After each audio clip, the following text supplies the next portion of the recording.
You've done the Power BI tutorials, you've built multiple dashboards, and you've applied to thousands of analyst jobs, and you've had nothing, only auto rejection emails and silence. Let me describe a day I've lived. I'm sure that you might have lived that same day as well. You spend 4 hours on a dashboard, you follow the tutorial step by step, the slicers work, the visuals are clean, the data refreshes, you feel good about it, you upload it to GitHub, you post about it on LinkedIn, and you hit apply to 3 jobs. And guess what? The silence happens again. You hear nothing.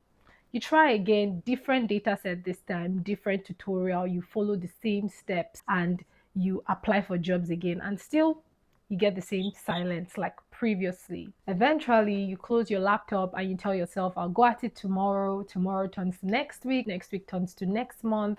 And before you know it, you're so overwhelmed to go back. If you're stuck in this loop, don't worry, I've also been there. Over the past few months, I've received messages like, I've done the courses, I built the projects, but I can't get my foot in the door. So I began to look at the portfolio and I saw a pattern. This pattern led to a framework of identifying what's working, what's the gap, and how do we close it. And this is how the portfolio impact rating framework was formed. It's a framework with 8 criteria and 40 points. Let me show you what I mean. Here are the 8 things that can separate your invincible project from one that actually makes a recruiter stop scrolling. I'm going to explain 5 of them with examples. Number 1 is business question clarity. Look at this dashboard. The title here says sales dashboard. What about the sales? What question does this answer? What problem does it solve? A recruiter sees this and thinks this person probably followed a tutorial. Sales dashboard definitely sounds somewhat weak, even though I have also done this a couple of times. But if you had which product categories underperformed in Q4 and where should we reallocate the 180K marketing budget? You see the difference. One is a label and one is a question a VP would actually ask in a budget meeting. Your project title should be a business question, not just a description of the tools that you have used. Number 2 would be the 5-second insight. Look at this, 12 visuals, 4 different colors, 3 pie charts. Where am I supposed to look first? A recruiter would open your portfolio. They have 6 seconds, maybe 10 if you're lucky. If they can't grasp your key findings immediately, they would move on. Put your key finding top left position. Make it impossible for them to miss.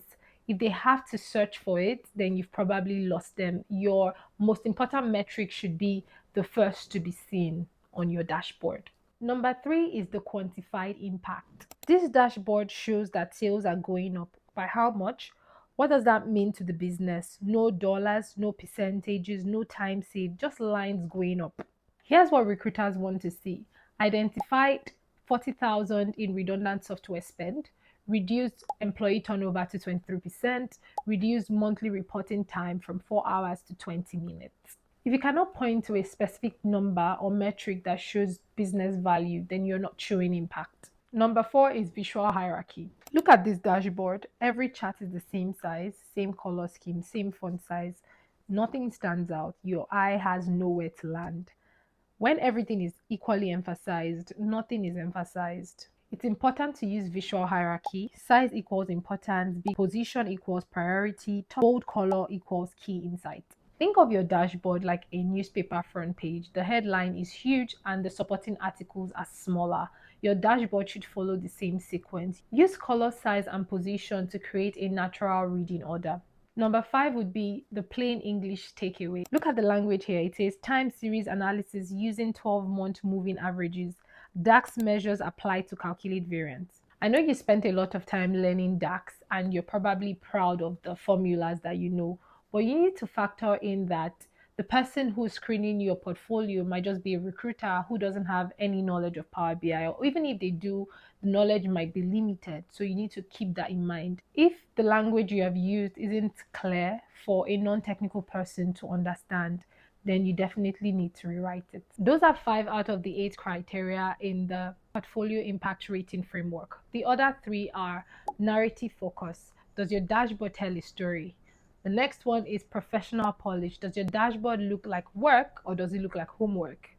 The last one would be Action implication. What does your dashboard suggest to do next? When you decide to rebuild your project with these criteria in mind, then you have a completely different project. Not because you learned new Power BI features, but because you began to communicate your value more clearly and you just stopped presenting data. So here's what I'm doing. I'm launching the Analyst Builder program. It's a structured 4-week intensive where I will walk you through rebuilding a current Power BI project using the portfolio impact rating framework week by week, criterion by criterion. So I would get ready for you your existing score based on that, and then you'd have personalized feedback to determine your specific gaps. You would also have a framework and templates to help you close up that gap. This is the first time I'm running this as a formal program. I'll be taking 5 founding members through it personally for free. And in exchange, I would appreciate your honest feedback and a testimonial when it delivers. So just click on the link in this video's description or as a pinned comment. It takes about 2 to 3 minutes. Once you've done that, I'll get back in touch with you and I'll see you on the bridge. If you're not ready for the intensive just yet, that's completely fine. What I need you to do is pick up one of your projects and ask yourself these questions. The first one would be, does this project answer any business question? Two, if anyone picks up this project by any chance, would they grasp the key findings or insights? The third one would be, is this project showing any business impact? If your answer to any of those is no, then you want to look into that project again, fix it criterion by criterion, and see what changes. And if you found this video helpful, don't forget to like, share, subscribe, leave a comment, and I'll see you in my next video. Bye for now.